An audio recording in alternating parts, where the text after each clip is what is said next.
Nashville, Tennessee it's called Music City for a reason. There are guys and girls here from all over the world trying to make it in the music business.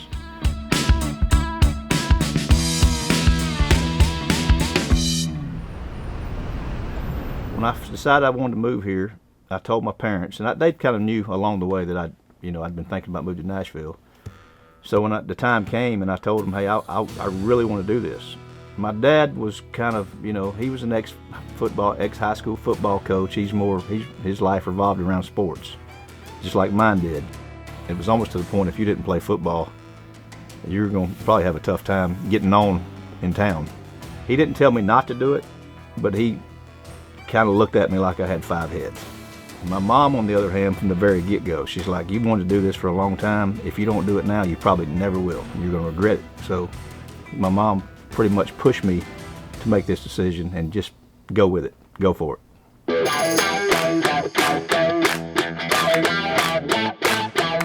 When I first moved to Nashville, I read an article in Music Row magazine by a guy named Tim Dubois.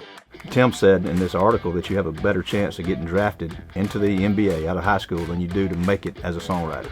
The odds are less than 1% to do this because of all the people that are here. People move in this town every day. If you go downtown right now, your waiter is probably a songwriter. Valet parking your car is probably a songwriter.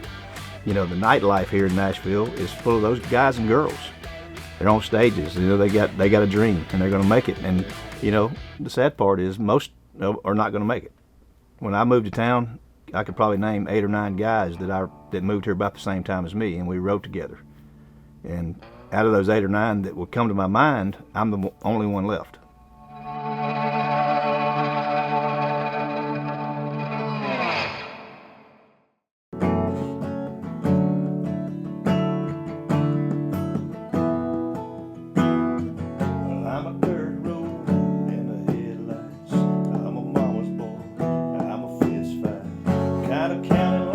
I wrote a lot of songs before I had my first hit. I'm writing a song a day, so I moved here in '94. My first hit was like in '04. And, you figure a song a day, 4 or 5 days a week, and that's a lot of songs. When you're doing what we're doing, I don't think there's anybody who can say that at some point quitting didn't come to mind. It's such a tough business. You come here, you show up every day, and most days you go by, 90% of your days, you're not seeing any success. Even when you get to the level I'm at now, it's like, I write 120 songs a year to maybe get 15 or 20 of those songs recorded. If I'm lucky, that's a good year. That's a great year, actually. When I was going through those first 10 years, my parents are getting older, I had kids shortly after that. In 2000, I had my first kid. My goal always was to make it before my kids get to school.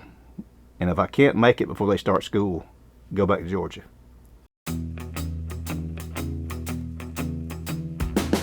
Growing up in Georgia like I did, it's like, I knew I wanted to be a songwriter, but I didn't tell a lot of people because, football really was religion in Georgia where I grew up. I love being a Georgia boy, and the relationships I've made, I still have to this day. I can go 10 years and I talk to one of those guys, and when we see each other, we talk. It's just like the old days. Nothing's changed.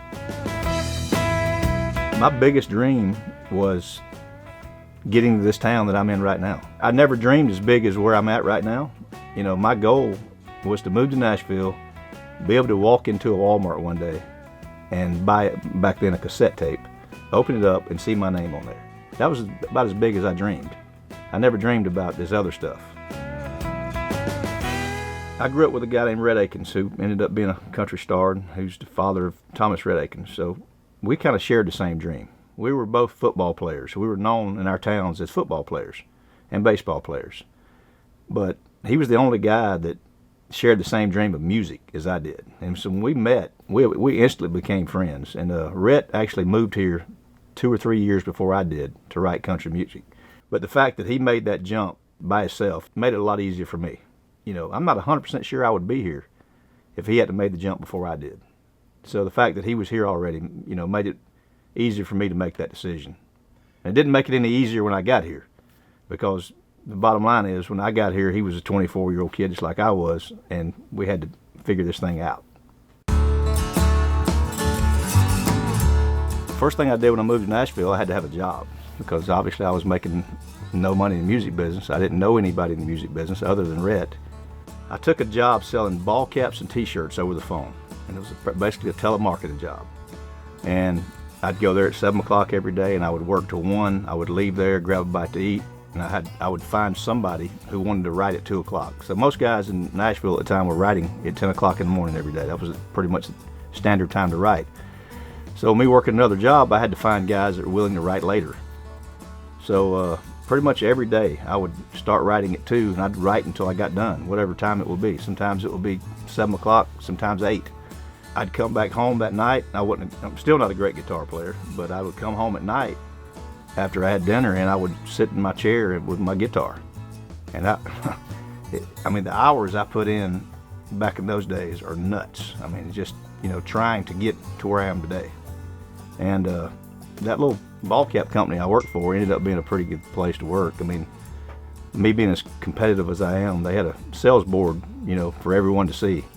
And if you're the bottom salesman, your name's on the bottom. If you're the top, your name's on the top. So my first week there, I was on the bottom, and then I hate losing, so I got good at selling ball caps till my name was at the top of the board every week. And so I did that for 10 years. Even after I signed my first publishing deal, I kept working at that place because I was making pretty good money. My first hit was with a guy named Jeff Bates, and it's a song we wrote together with a friend of ours named Gordon Bradbury, and that was like 2004, I guess it was. And the story behind that song was pretty crazy. I literally, the night before I got the news that I had the single, is probably the lowest.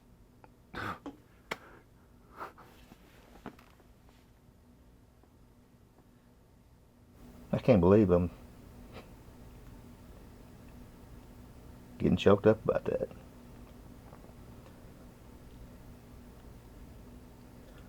All right, I'll try again. Yes, that's a tough story. I've been in town 10 years. And I had a sincere prayer the night before I got the news about Jeff Bates. I was like, just, God, let me know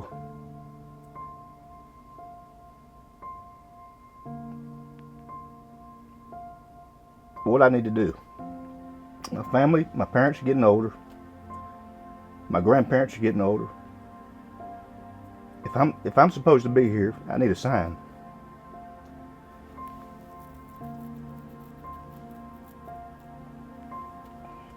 And literally the very next day, Jeff Bates calls me and says, dude, I got some good news. You got my next single. It's about to come out.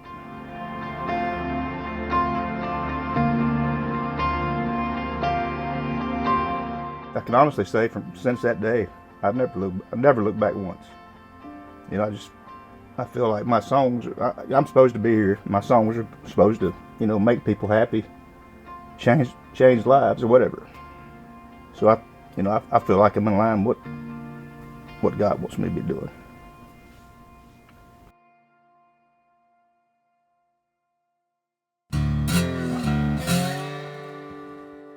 My next hit was in 2009,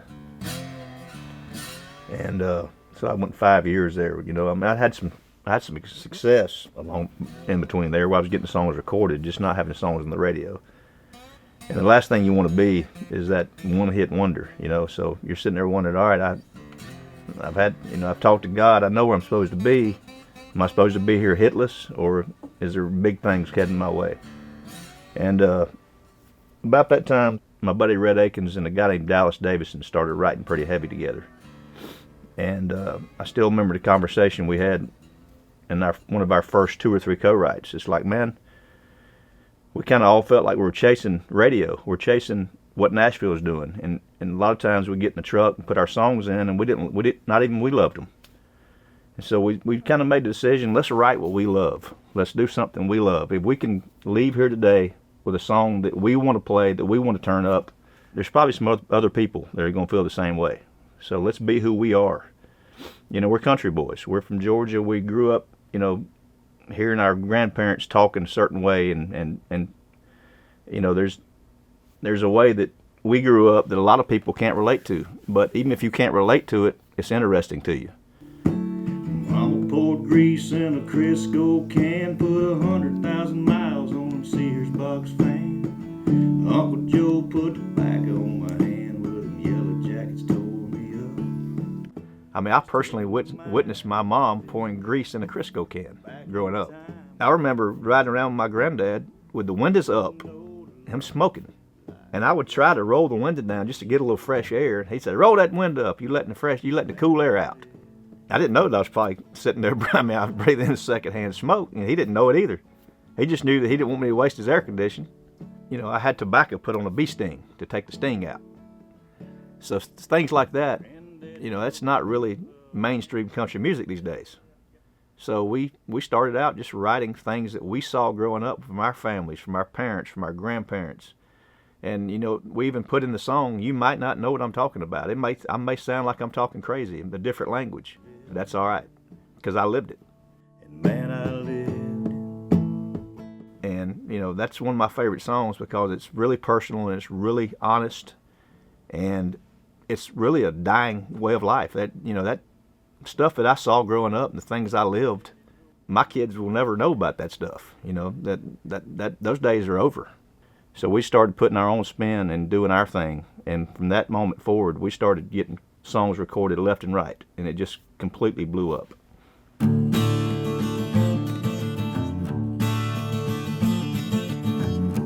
The Peach Picker name came about from just one day, me and Rhett in Dallas, we write every Wednesday. So every Wednesday that comes around, we're in a writing room together. And one day we're in there, and we're all from Georgia, so we all play guitar. So Rhett just jokingly called us the Peach Pickers, and it kind of blew it off, didn't really think anything about it. Then one day we're doing an article with Country Weekly, and in the article, Rhett throws out the Peach Pickers again, jokingly. And the next article that comes out, Peach Pickers do it again. So from that day forward, we kind of became the Peach Pickers, you know. And I've had people through the years tell me they're in a writing room and they're like, "Hey, what do you want to write today?" And the other guy said, "I don't know, let's write a Peach Picker sounding song." So we, you know, that Peach Picker name, that brand that we were given, helped us, and it made us cool. Now we're the old guys, but we're still the Peach Pickers, and people know us as that, you know. And not just people in Nashville. I think that also helped us get an opening gig on Luke Bryan's farm tour every year. Luke Bryan is a guy that we're kind of all friends before he was Luke Bryan, before I was whoever I am today. I mean, I didn't have a lot of hits, and he didn't have any hits. So we were friends before that. So if I want to send a song to, you know, Blake Shelton or someone, it's not like he's not going to know who I am and he's not going to listen to my song. And it's just a bunch of mutual respect. I'm a huge Blake Shelton fan, and I'd like to think he's a huge Ben Hayslip fan. We've had 5 #1 songs together. So, my success helped me build that relationship with him. So we go out with Luke every year and we open up for him, you know, for 6 or 8 dates in front of 20,000 people a night. And they all sing along. They know who we are, you know. I mean, literally we can stop singing at any time during those songs and just stop, and the crowd does not stop. We do it all the time. And that's the moments that you kick back. You know, like I have a song called Anywhere With You. I'll go anywhere, West Virginia, baby, I don't care. Mexico on a wild hair. Have you ever seen California? Pick a spot on any old map. So when I get to the last chorus, I don't sing it. I just stand there and I'm in awe. I'm like, every time, I'm like, man, look at this. I mean, there's 20,000 people singing my song. And it is that moment where you're like, this is crazy how far we've come. Just say the word, I'll take you there, yeah, anywhere with you. To not sound arrogant, because I'm anything but that, but the fact is that the Peach Pickers changed country music for a little while. You know, do we make it better or worse? That's up for debate, but we did have an impact, and we did change country music. And there were songwriters and songs that followed us, you know, trying to do a lot of what we did. And, I'm humbled by that, man. That's nuts to me. And you know, to have songwriters 23, 24 years old, you know, tell me today that, hey, you're one of my heroes. That's crazy. We take a lot of pride in the fact that we did it together. You know, when we first started writing, Red Akins was a quote unquote, you could say, was a washed up 90 star who really didn't have anything going on. Dallas Davidson had one hit to his name. I had one hit to my name. We were three guys trying to figure it out, you know. And the day we started writing what we loved is the day our lives changed. And, you know, we'll always be the Peach Pickers.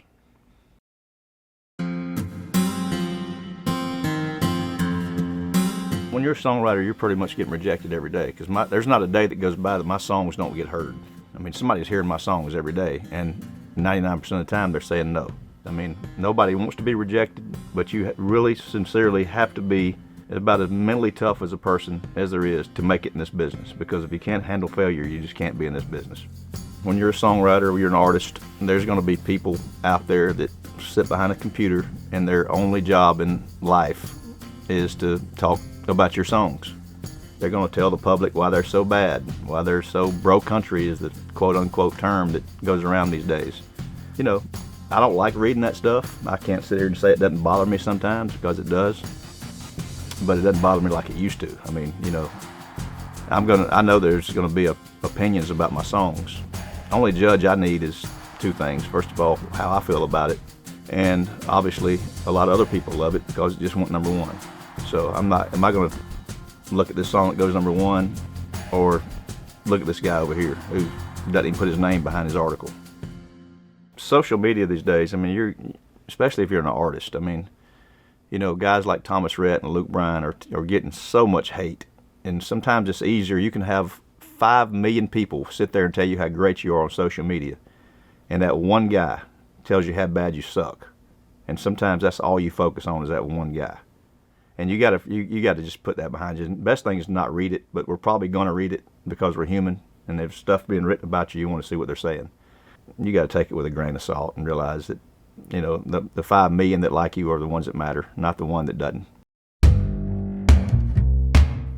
To get anything worth having in life it's not going to come easy. I mean, at some point in that, you're going to have to fight for it, and you're going to have to stand up, and you're going to have to keep moving when you don't want to. You're going to have to talk yourself out of quitting.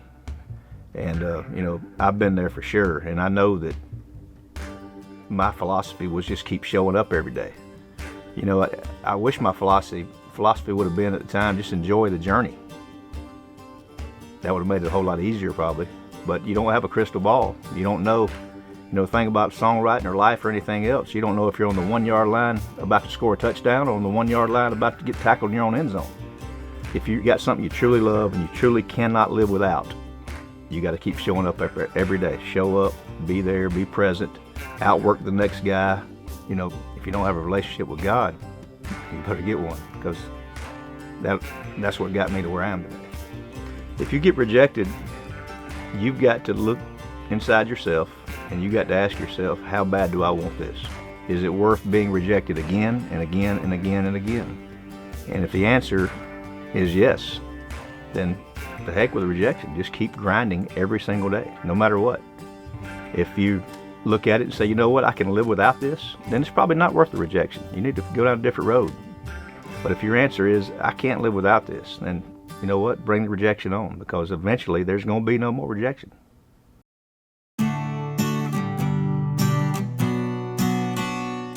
I'm excited about my future. I mean, I've accomplished 100 times more than I ever thought I would. I never dreamed of being Songwriter of the Year. I've been that twice. I never dreamed about writing 20 #1 songs. I'm there. But does that mean I'm done? No. I mean, I love getting up and coming to work every day. You know, and when I get to a point where I don't enjoy doing what I'm doing, I'll do something else. You know, I'll bush hog every day, or I'll find something to do. But right now, I love writing country music. I love hearing my songs on the radio. I love standing in front of a crowd and seeing people sing my songs. I love the fact that you get an email that said, hey, that song changed my life. So as long as all that stuff is that important to me, I'm going to keep rocking. I mean, they're going to have to run me out of town.